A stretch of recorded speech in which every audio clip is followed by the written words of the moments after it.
Alors, une des lettres qui est le plus sacrifiée en français, c'est la lettre C.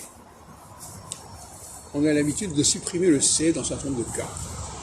Par exemple, on dit un fait, et F-A-I-T, alors que normalement c'est un fact, F-A-C-T, que les Anglais d'ailleurs ont gardé. Et donc, dans bien des cas, par exemple, je vais donner l'autre jour le cas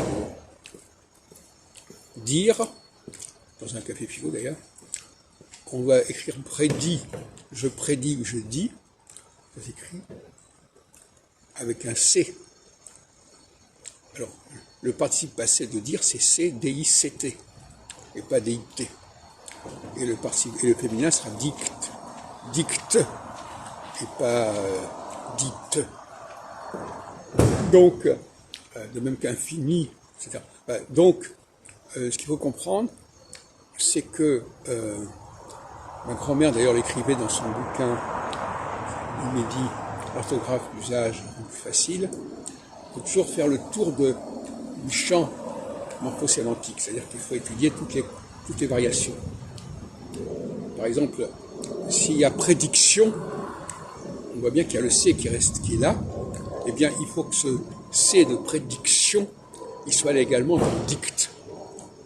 Et il a été disparu. Alors pourquoi est-ce qu'il a disparu? Parce qu'il ne se prononce pas.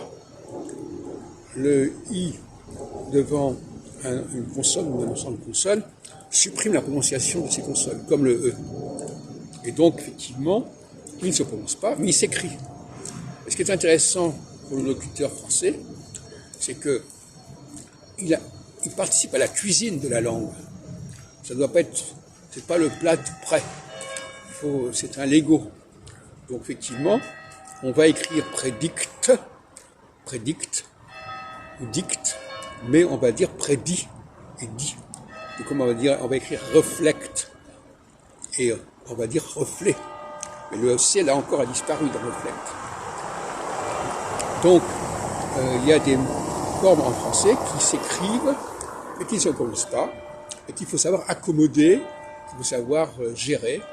Et ça, c'est tout le génie du français.